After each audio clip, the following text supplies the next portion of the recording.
All right, I'm back with you here. Thank you for listening to Divine Mercy Radio's Fall Care-a-thon, The Joy of the Gospel. We've got that total of $125,000 that we're looking to get to keep us on the airwaves.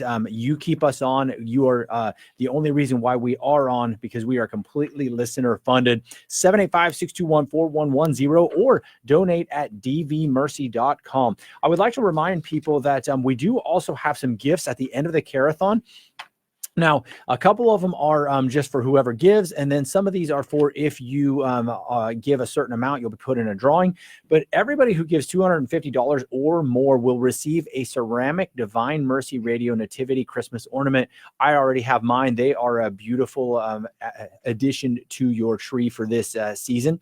And then also you'll be entered into a drawing for either a Bose smart speaker, a couple sets of hand towels that are custom embroidered, a handmade ladder rosary, $100 gift certificate to Hickok Steakhouse. By the way, they feed us every day. I'm actually looking forward to that.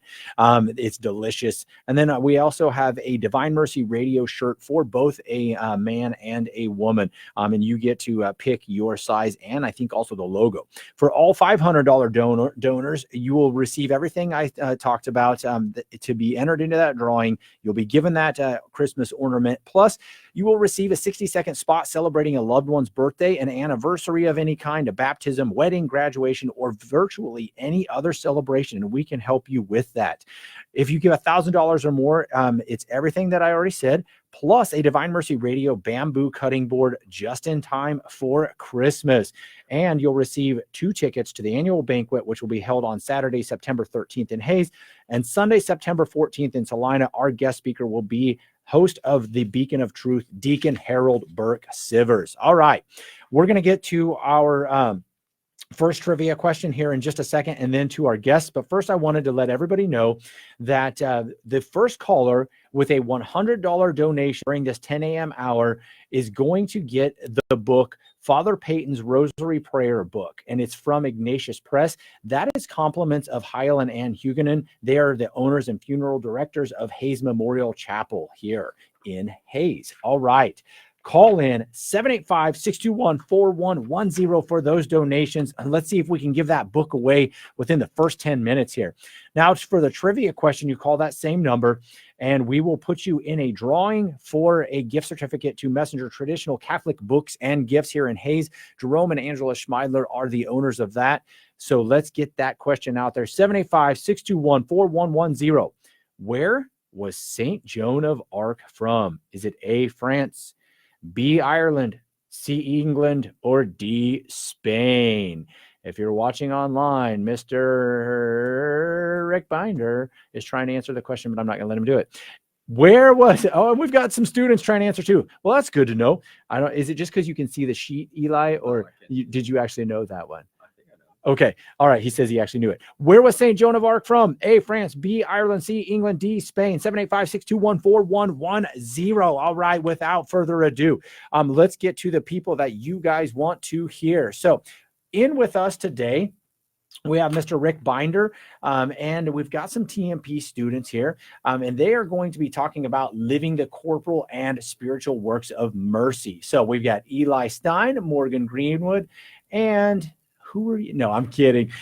Braden Gilmore. Love these folks. They're great people. Had them as students. And it's wonderful to see you guys again, have you in here.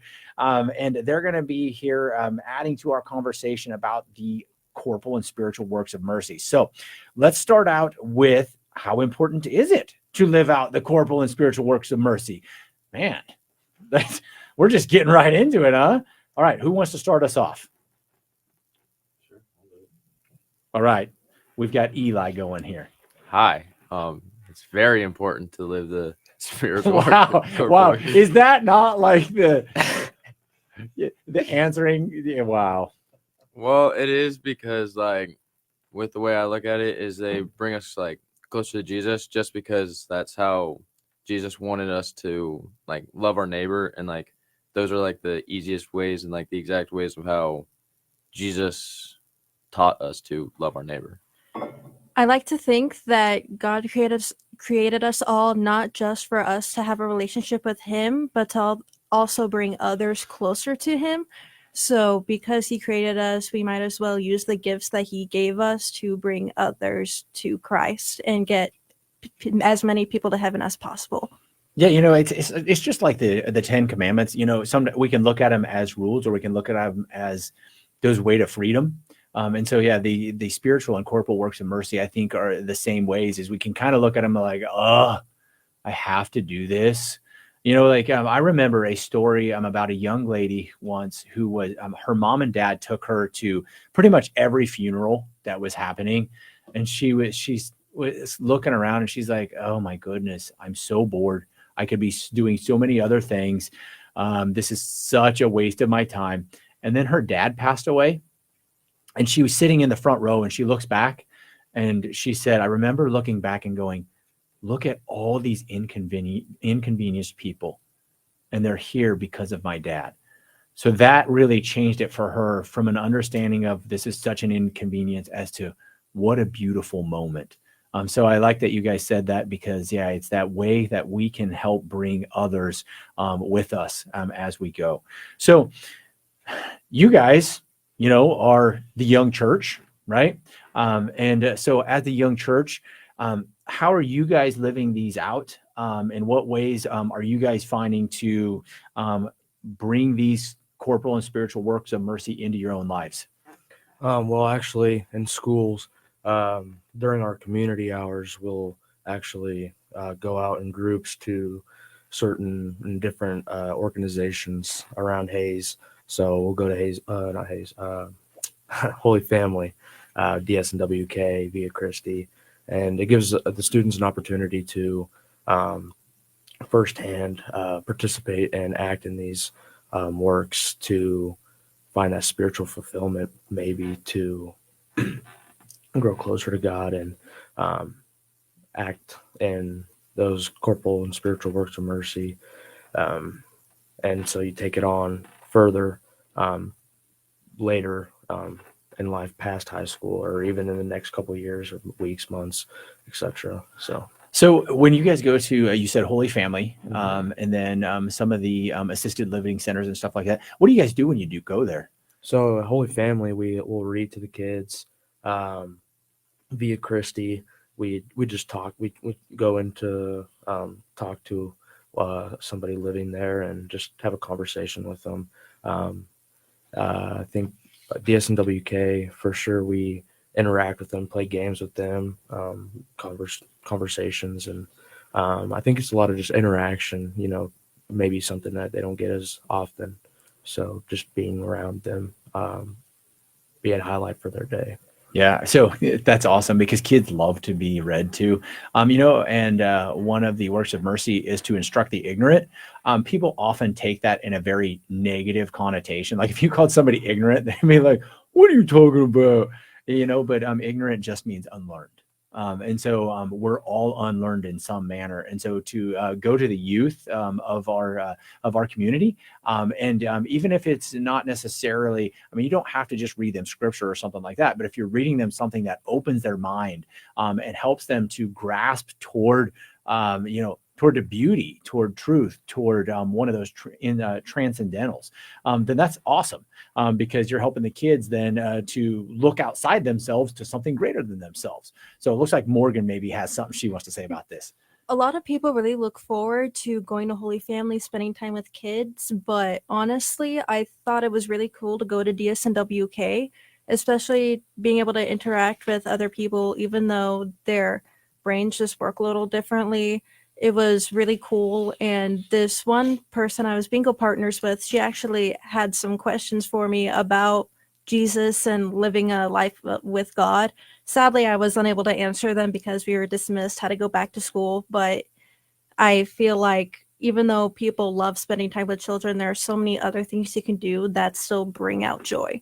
Absolutely. One of the beautiful things that we might be able to get started here is, so I worked at DSNWK for 10 years. And I know that I think in the Northwest part of of Kansas, they've got a Bible study going for those in DSNWK's program, and we're looking at starting something here. And so that's beautiful that you say that, because there's a need for all of us to hear that gospel message. And as our theme is the joy of the gospel, we're able to go out there and share it with others who may not generally have that opportunity to be able to do that. So beautiful that you guys got to go to DSNWK also and just share some time with them. That is absolutely wonderful. All right, you're listening to Divine Mercy Radio's Fall Care-a-thon, The Joy of the Gospel. We had a trivia question, but I haven't seen a winner yet. So unless I'm wrong, we still need a winner. And we also need that donor who we are going to give a book to. So our first caller with $100 donation will win the book Father Peyton's Rosary Prayer book from Ignatius Press, and that's compliments of Hyland and Huguenin. So that's just an extra thing you get by calling in and giving us your donation. If you also want to answer the trivia question, call into 785-621-4110. And here's that question one more time. Where was St. Joan of Arc from? Is it A, France, B, Ireland, C, England, or D, Spain? Where was St. Joan of Arc from? A, France, B, Ireland, C, England, or D, Spain? Google it. You'll find it. All right, here we go. 785-621-4110. We are talking with Rick Binder and several students from TMP.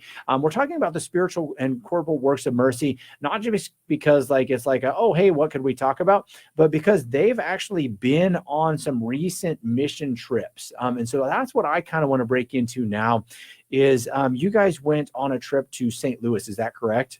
And that was just this previous summer? Okay. So they went to St. Louis.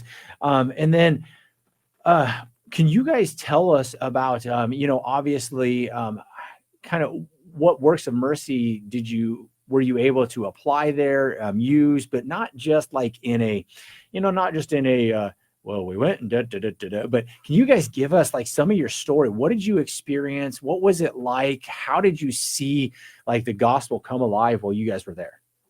Well, in my experience, at least, I applied instructing the ignorant. I worked with children in the neighborhood, in a rough neighborhood in St. Louis, and man, it was eye-opening and life-changing for me personally. And so really quick, you say rough. Now, are you talking like they don't have an Xbox in the house?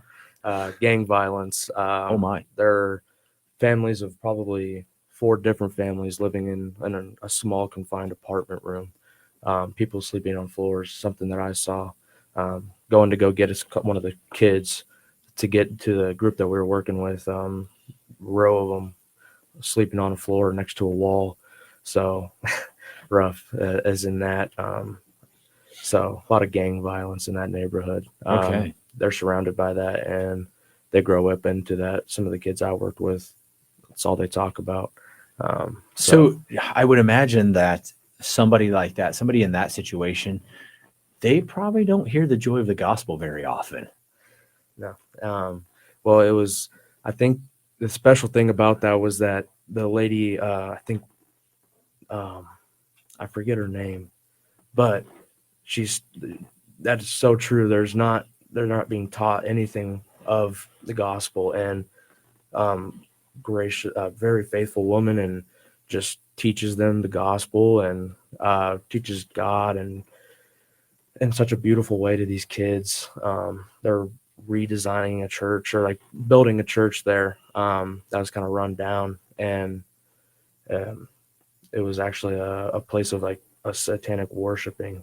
Oh wow! And now they purchased it, and now they're going to turn it into a church for that neighborhood, and that's just a beautiful thing. So there's positive things coming out of that neighborhood. There's work being done, and I think seeing those kids light up when they're singing songs and being taught a Bible verse, and the way they interact, and they're so into it and they're so interested in learning in it, something new to them. I think it was a beautiful thing to see. And then, like I said, very eye-opening, because you almost I went into there thinking that I knew something about, I had an understanding of what was going on there, but I didn't. And it was definitely something a new experience for me, but it was a beautiful experience.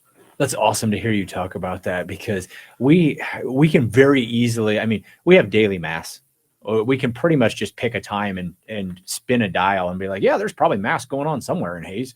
I mean, it's not quite that easy, but it's pretty easy for us. And I think we can very easily take it for granted how blessed we are and how spoiled we are in our faith. And so sometimes it can even become like, yeah, I heard it before. Like, but now you got these kids that like you said they're singing songs and stuff. Like these kids have probably not ever really experienced, like, what are you talking about? There's a God that loves me. And when people hear that, like, wait, what? There's a guy that became one of us and died for me. Like all I know, like you said, they're surrounded by gang violence. So it's not somebody dying for me. It's that I'm killing to get my way. And dude, that's amazing that you would see that and be able to help lead these kids through that. So thanks, Braden. I appreciate it. I want to break in here really quickly to congratulate Rebecca Stein. All right. We've got Eli in here. So Rebecca won the trivia question. Thanks for listening, Rebecca. That was, where was St. Joan of Arc from? And she was from France. So thank you for listening. Thanks for getting that question. You're listening to Divine Mercy Radio's Fall Care-a-thon, the joy of the gospel. Our Care-a-thon goal is $125,000. We started this morning with $7,945 in funds. Before it even kicked off, which is absolutely amazing. And we started with $30,310 in matching funds. So those matching funds, whenever you give, your dollar becomes immediately doubled. Give 5, get 10. Give 10, give 20. That's how it goes. I'm glad that I do easy math so I don't make it hard on myself. Mr. Rick Binder's pretty good at math here. I could probably throw one at him and see what he's got.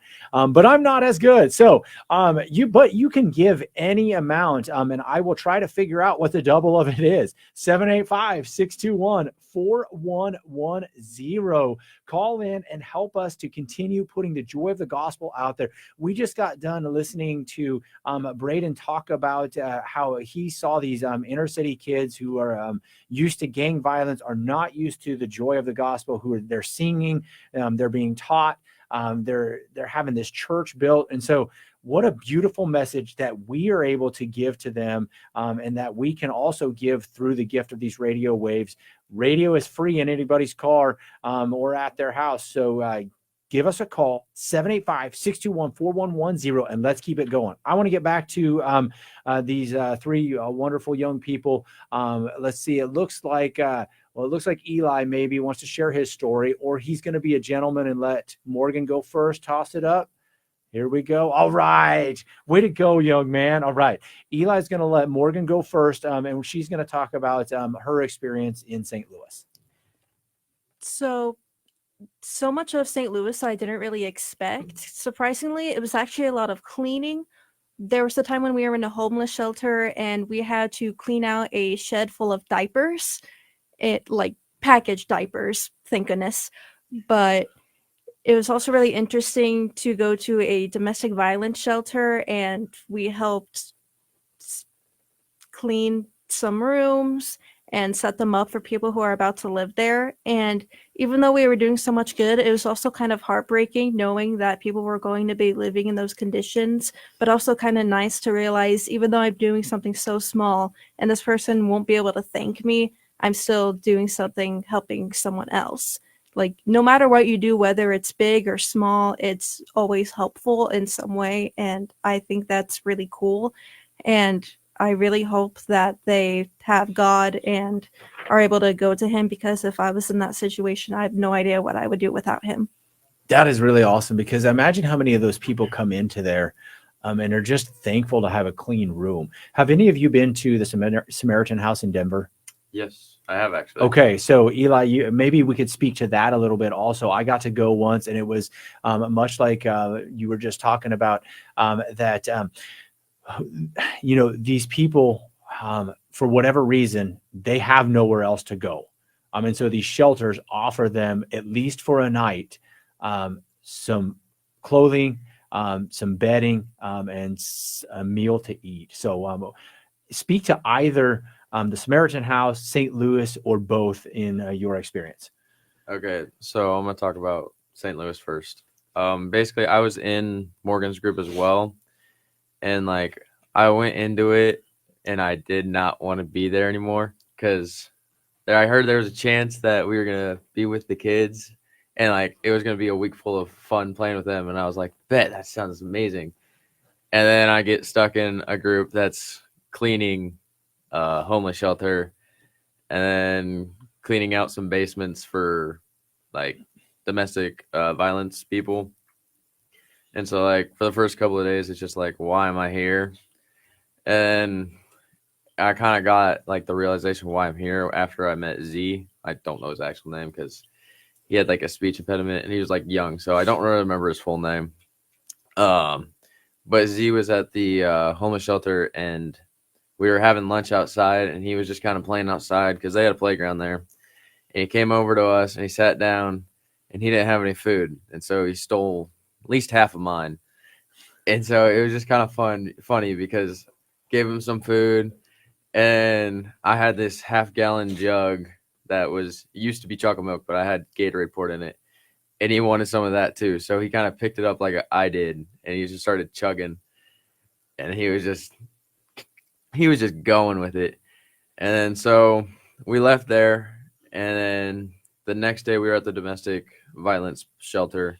So I didn't get to see Z the next day, but I saw him I was going to see him the next day after, but he wasn't there. We were actually like the job we were assigned that day was to clean out the bunks for a new set of people to come in.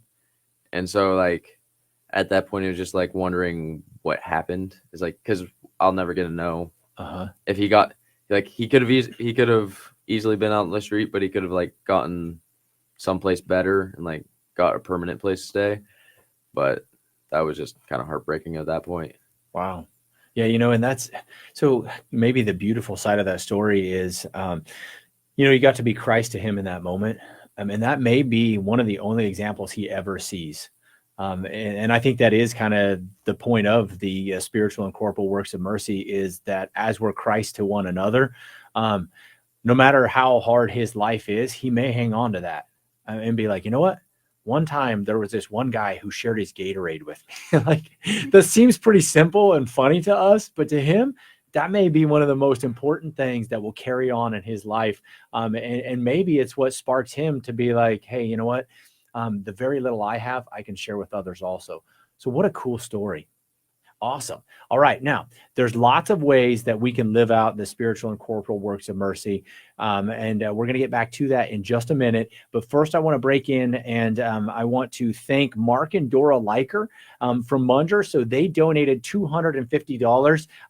That's easy math also. That comes out to $500. Whew, got that one. And the Knights of Columbus, from Munger made it easy on me also. They donated $500. Thank you so very much to Mark and Dora Liker and the Knights of Columbus Council in Munger. Love seeing all of these donations come in. We really appreciate it. 785-621-4110. We're in talking with some wonderful folks from TMP. They're talking about the spiritual and corporal works of mercy, how it has informed their lives, what they've done on some of their mission trips that they've gone on.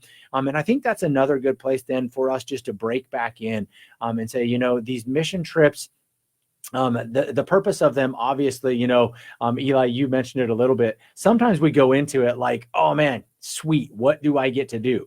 But we have to remember that their mission, that's the purpose of it is it's not a vacation, but it's a mission. And when that comes to fruition and we understand the difference between the two, then we're able to go and enter into it and live it out so that we can be that example. So how many of you guys then have been on mission to the March for Life? Just you?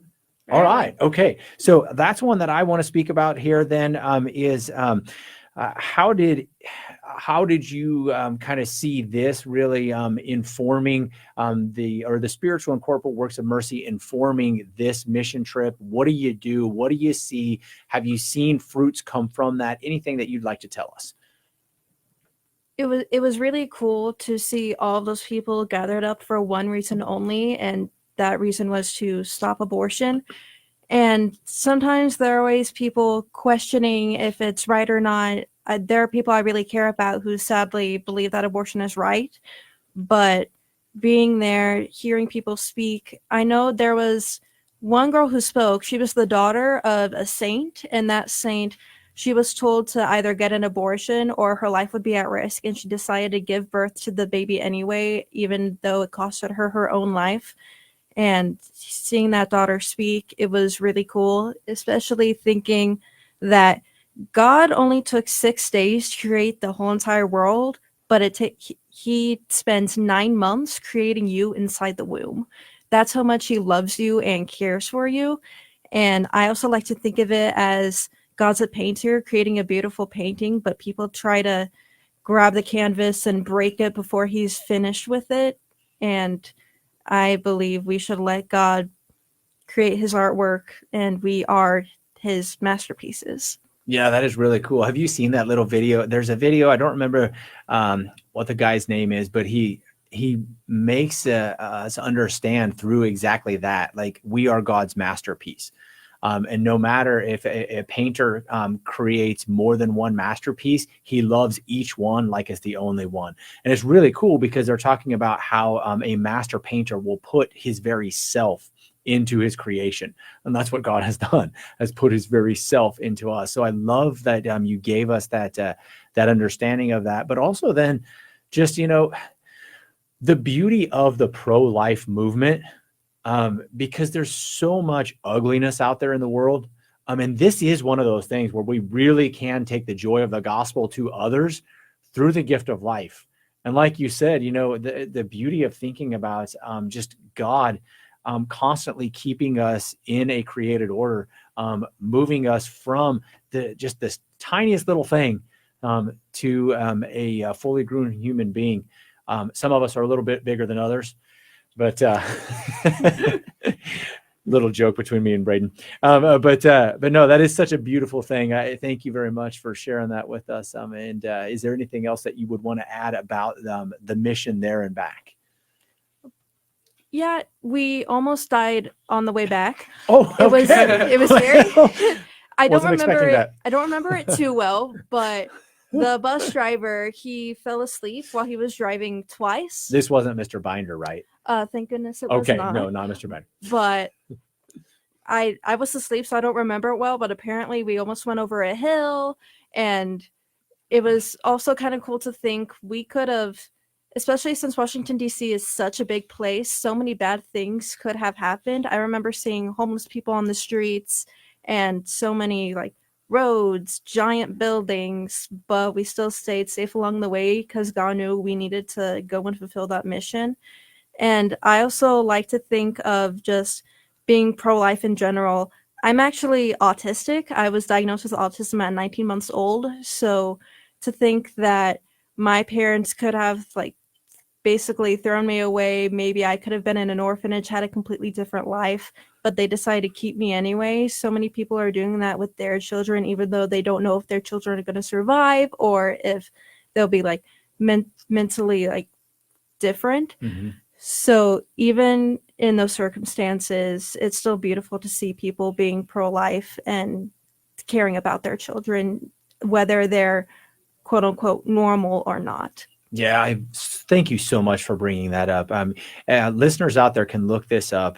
Several years ago, I think it was Iceland, came up with this. Well, they did a study, and Iceland had said that they had pretty much eradicated their country of Down syndrome by aborting their children.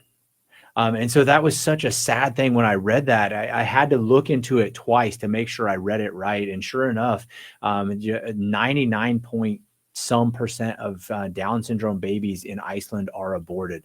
And so that I appreciate you bringing that up, because there are so many people within our society that, like you said, quote unquote, think their child won't be normal, whatever normal is. And so they think that, well, this is going to be a burden on me. And so because it's going to be a burden, I shouldn't have to put up with it. Like, such a sad way, where instead we have the joy of the gospel of Christ saying, no, I created you You are perfect in my eyes, and you are a gift. And so, yeah, that's awesome to have young people here already understanding that every life is such a beautiful gift. Thank you for that. Really quickly want to congratulate. I forgot to say that Mark and Dora Liker, they would be the winners of the gift that was given away by Heil and Ann Huguenin. And that was that book, Father Peyton's Rosary Prayer book from Ignatius Press. And they won that through their donation. So congratulations to Mark and Dora Liker for winning that. I want to now get to our second trivia question. So if you're just now tuning in, call 785-621-4110. If you think you know this, if you get it right, we will put your name in a drawing today at the 6 o'clock hour, and we will draw one person to receive a $50 gift certificate to Messenger Traditional Catholic Books and Gifts. Jerome and Angela Schmeidler are the owners of that store, and they are the ones who provide us with these. So go down there. It's a beautiful store. They are wonderful people. A lot of times they have their daughters in there, and they have such a beautiful family. It warms your heart just to be able to walk in there and see them and their family. And so please support them. They support us. But let's get to that trivia question. 785-621-4110. All right, here we go. In what book of the Bible did God cast 10 plagues on Egypt?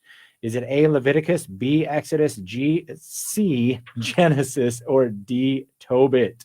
In what book of the Bible did God cast 10 plagues on Egypt? A, Leviticus, B, Exodus, C, Genesis, or D, Tobit? 785-621-4110. 785-621-4110. That's also what you can call to make a pledge, or you can donate at dvmercy.com. We're in speaking with some students from TMP Marian High School here in Hayes, and we're talking about the spiritual and corporal works of mercy. So please keep listening. Also, if you have a question, let me see if I can find it really quickly. Here it is. If you have a question for any of our on-air guests, call 785-621-5061. That's 785-621-5061. We'll get that question. We'll get it into the studio, and we'll see if we can get that answered for you. All right, here we go. Getting back to the folks that you really want to hear from.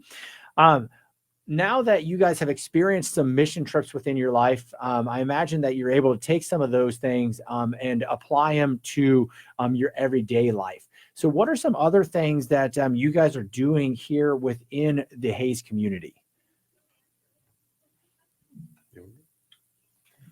Okay, well, All right, this is Eli. Should probably start telling everybody who's speaking. yeah, I don't think I can see you either, but it's all right. So basically at my parish, before like mission trips and stuff, I was only like serving at mass because it was just kind of the thing we did. It's just like you were inducted at second grade and you just kind of did it till like you turned 18 or something like that. But after like mission trips, I felt more like inclined to like want to read, even though I'm not a very necessarily good speaker or reader. And then we've also like started doing like cantors or like singers. And so we've also been like doing that as like a family with me and my sisters, which has been a lot of fun, and just like wanting to like CYO even. Like I've been doing like I got on the leadership team, and we've been doing like a lot more of trying to grow CYO and like help out the community through CYO, doing like trunk or treat and like trick or treat so others can eat. We've been doing a lot of that more so in like CYO. All right. So where do you see these things like, so are you starting to read then at your parish? Yeah. Okay. I start like lecturing and Sweet. Way to do that, young man. That's awesome. We need more young people doing stuff like that. Right. And then your sisters and you are helping in the choir. yeah, there are some weekends where it's just me and my sisters. Like we get Miss Shrant from HFE. Like I think she's retired now, but she'll help. She'll do the piano, and we'll just sit up there and sing. Okay. Oh, hey, I'm going to break in here. Second hour class of Mr. Scott Brown won the trivia question. They all yelled the answer at once. That's awesome that you're letting them listen. Thank you so very much. I asked Mr. Binder if he's going to let his classes listen today. We'll see. I don't know if he breaks under the pressure or not. He's not one to break under pressure too much, but I'm going to lay it on thick here and see I don't think there's anything better you could do than let your students listen to Divine Mercy Radio. Is there? Like, surely that's not as important as listening to you speak all day. I mean, all right, but back to it. So what do you think? Can I ask you a quick follow-up question? So Eli, what do you think that does then for your faith community? I think it shows that you don't have to just be like an adult to help out with mass. Like servers are usually children, yes, but like if some other sophomore like high schooler sees that one high schooler is like being able to lector and cantor and like putting themselves out there and like sharing their gift, that they'll also be inclined to help out, and we'll get more and grow the community. Yeah, I also see that. So that's a really cool thing because, you guys know how high school masses can be.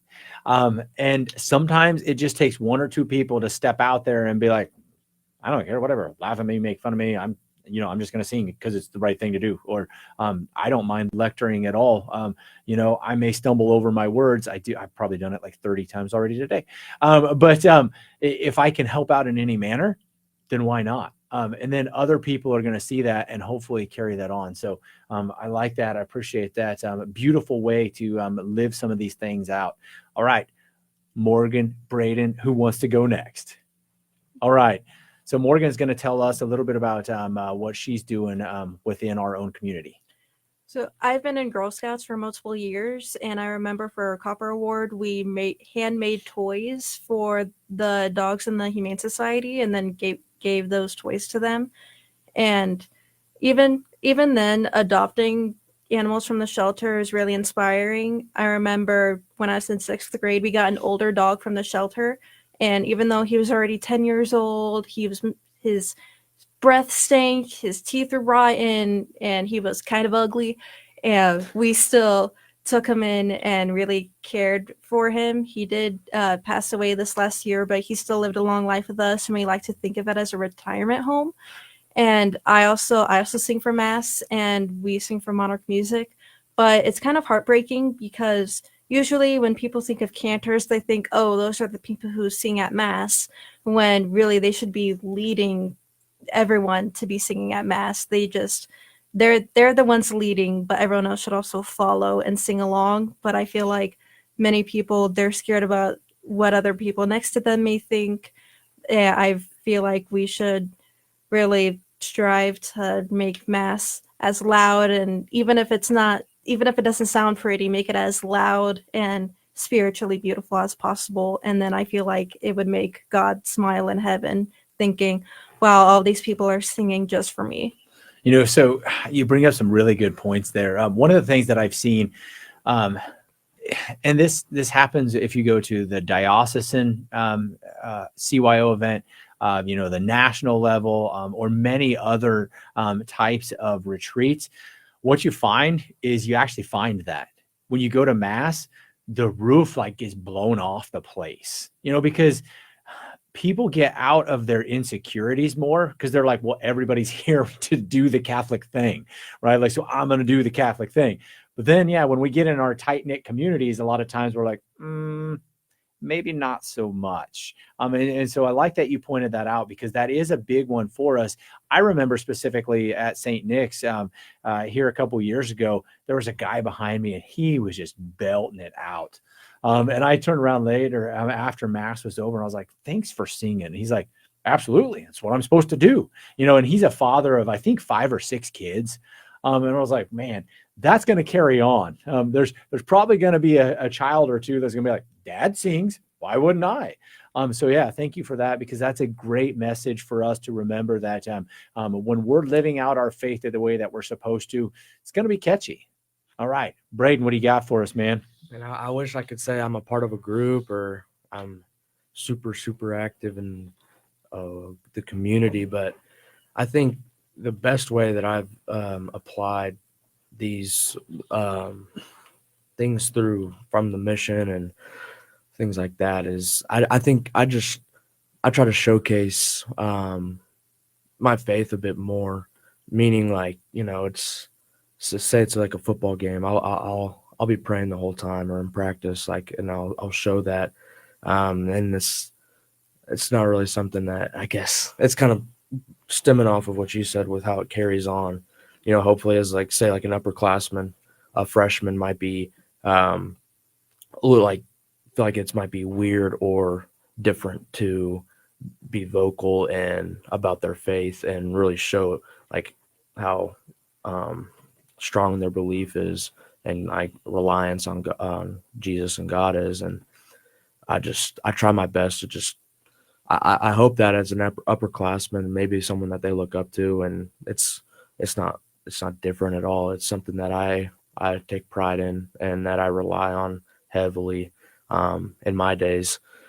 So I think that's probably the best way that I show that, or kind of apply that to the community, is almost just being an example, I guess, is what I try to do.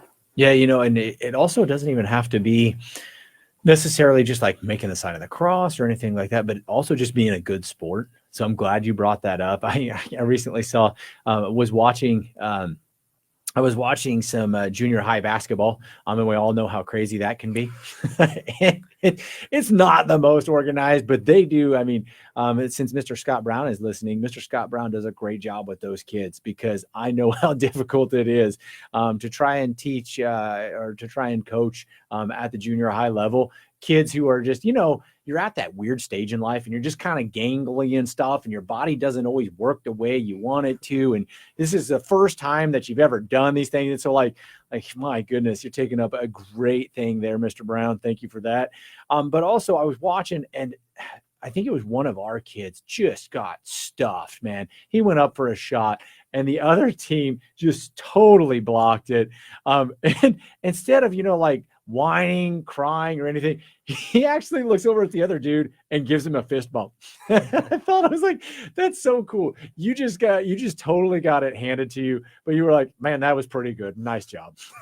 And so, yeah, thanks for bringing that up, because that's what a great way that we can live out these corporal and spiritual works of mercy in a different way than people think about them sometimes. And I think that's another important part, is sometimes the things that you're doing in your own life, you're already living a lot of these out.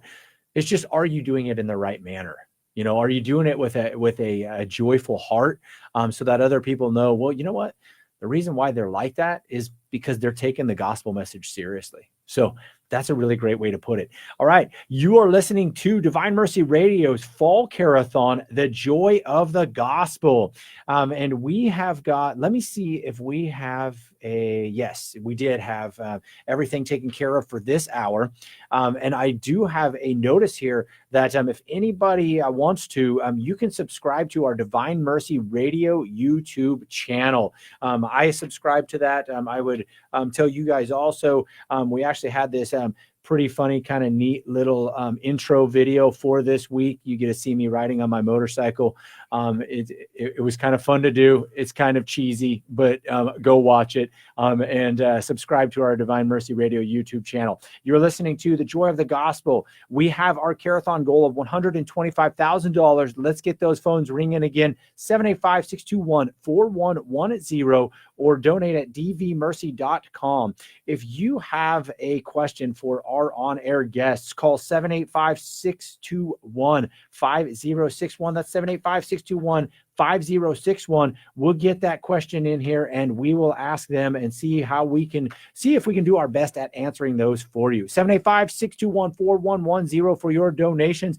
Let's get back. We've got here about 10 to 15 minutes left. So we're wanting to talk with these wonderful young people from Thomas More Prep Marian High School about the way that they've lived out the spiritual and corporal works of mercy within their own lives. And so now also, what have you guys seen as maybe tangible effects within your own lives as you've tried to live these out? And I guess I'm going to put a quick disclaimer. None of us are perfect. Everybody could look at me and be like, yeah, you got some faults, and you're right, I do. So none of us are sitting here like proclaiming like we are the master at these. We just know that we're trying. And so that's kind of what I want to know is, as you guys have tried to live these out, what are some fruits or some tangible things that you've seen come to fruition in your own life? Well, in my own experience, I can say for sure that when I went to St. Louis, it doesn't have to be a mission trip, but when I went to St. Louis, I would say that I was in a bit of spiritual desolation. Not that I wasn't, I didn't. It's not that I didn't have faith, but I was kind of distant, I'd say. But going on that was an attempt to maybe grow closer and try to start coming back closer and closer to my faith. And almost like what Eli was saying, it was difficult to be there at times for sure. But I can say being there and giving yourself completely for somebody else or for a group of other people, man, it I keep saying it, but it changed my life. I truly believe that, at least my life is as far as now, my perspective. And I came back to Hayes just totally invested in my faith, truly. And when I applying it to school, I'm way more what I'm trying to think involved in into like my religion classes. I'm way more uh, like open minded to learn. So I'd say go and try these things, and even if it seems like it's not going to be fun, it doesn't need to be fun. I can say that spiritual desolation is so common, and I was in there in that time, and going on that mission trip, interacting with the kids. For me, I got to meet two amazing kids that I reach out to sometimes to check up on them. But man, it really changed my life, I'd say, and helped me grow tremendously closer to God and Christ. Now, I think I could probably guess some of it anyway, because it's very easy for us to all look around and go, woe is me. And like you said, I've been in some of those spiritually desolate places before. And sometimes we're like, God, what's the deal? Even when we're trying to reach out to him, we're like, seriously? Like, can't you throw me a bone here? What do you think it was? What was one of the catalysts in something like that causing maybe that a little bit of change? Well, I think something that we practiced in our group when we came back to where we were staying the night and stuff, was to look for the face of Christ in other people. And I applied that to the days there, but I noticed when I came back, and ever since I've done the same thing in school with teachers, students, parents, siblings. I've tried to look and seek out the face of Christ in other people. And when you do that, and when you try to find Christ in every aspect within everybody, it makes it gives you that assurance, and you get that feeling of, yeah, Christ is with me here. Christ is with all of us. When you see other people doing good for others, you just feel the presence of God, and that really helps my confidence. Just know that, I think I am a little bigger than you, to go with our little ongoing joke. But as even with that, I know that I'm nothing without God, and He always has my back. And when I seek, like I said, when I seek the face of Christ in other people and aspects of my life, I know that He's with us all the time. Dude, that is so beautiful. Because one of my favorite prayers is, Lord, help me to see others as you do. I'm not always perfect at it, I know. But you're right. It completely changes things. If you look at another person and truly ask, Lord, who are you, or where are you in that person? It's really hard to beat them down if you're trying to see them as another Christ.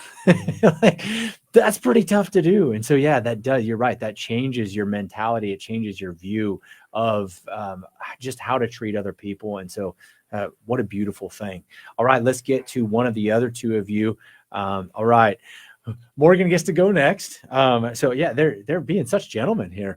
All right, Morgan. So what about you? What are some things that you've seen in your own life as to how this has affected you? It's kind of cool to think about, like, even though we all have our own personal struggles, there are so many blessings we have that we don't really appreciate. Like, it may be, oh, I have so much homework I need to get done, but I right now I have a home. I'm not in a homeless shelter or domestic violence shelter. And I also have my faith, because some people don't have the chance to have a relationship with God because they don't know who he is, or they don't know that he loves them. And it's really interesting to see, even though life doesn't always work out perfectly. I remember while we were on the mission trip, there was a time when we were all playing with a whole bunch of kids, and this one kid asked me why my nose was so hairy, which was kind of interesting. But even in times like those, even though, yeah, a kid said my nose was kind of hairy, that kind of hurt my feelings. But there's still so much joy, not only in children, but throughout the world. And there's so much to appreciate. And it just, not only did it make me thankful, but it made me realize that I want to serve people. I want to help other people, because everyone is important and deserves love. Yeah, absolutely. Sometimes it takes a little bit of us being humbled to see the others out there the way that we're supposed to see them. Thank you. All right, Eli. All right. So for me, it's just like coming back from the mission trip. It's easier just to turn to God right away as soon as something like happens, because like at the mission trip, we were going to adoration. And as we were walking around town first, and like before we had actually, like, the priest was going to get there and he was going to offer confession there. And so I was just like, I'm not going to confession. I can do that when I get back home and it'll be all right. And I can just wait. And so I was just going to do Lectio Divina, which is basically like where you read some scripture and you just kind of like see what jumps out at you and like contemplate on that. And so I was going to do that. And so the priest, he took forever to like get out. He was back in like, I think the sacristy, and he came out once and he kind of stood there at the, like, where like the priest's chair was. He gave up a 1 second sign, turned around and walked back into the thing. And so I'm like, geez, when are we going to actually start adoration? And so I open up the book, and like, it has all the songs in it, but like in the front, it has like the readings of Mass. And I just kind of flipped to a random page, and it has the reading of a sinner going to Jesus and asking for forgiveness. And he's, I can't remember exactly what it says, but like basically, if God wills it, I will be clean. And it had Jesus said, I do will it. And so I'm just kind of sitting there with that, and the priest finally comes out, and it's like, oh dang, this is like what God is speaking to me right now. He is speaking. He wants me to be clean of the sin. And so I ended up going up to confession. And so like ever since that, it's just been easier to turn straight to God whenever I need anything, or like whenever I just realize, hey, I'm thankful for this. It's easier to go to God. That is pretty funny. Yeah, I'm gonna let Mr. Binder jump in as we're running out of time, because I want him to be able to speak to that. Yeah, everybody knew that I couldn't be quiet the whole hour. So I've been amazed. Can we cancel whoever you have coming in next hour so I can say all that I want to say, Cody? Or do I have to get done in 2 minutes? Sorry. So many thoughts flooding through my mind listening to these three young people speak. But one of the things that is so great for me to observe with them is that as we strive to go out and live and do the works of mercy, corporal and spiritual works of mercy in other people's lives, those works of mercy are actually taking place in our own lives. We all hunger and thirst for something. We hunger and thirst for God, but so often we don't know it's God we're hungering and thirsting for. And so we replace it with worldly things and other stuff in life. These three young people chose to voluntarily go on a mission trip. And in that time, their hunger and thirst for something, that desolation that takes place that we don't want anymore, and we want that to be filled up with something, they found out that filling it with God is amazing. And so God was working those spiritual works of mercy and those corporal works of mercy in us as we're doing things for others. And I could tell stories, and that would probably embarrass all three of these young people, about how amazing they actually were and what they did. And, being called to do something that we don't want to do, and maybe never seeing the fruit of our work, but yet letting it change our hearts, letting it work in us to know that somehow or other God will bring to the people we served what they need, even if we don't know it.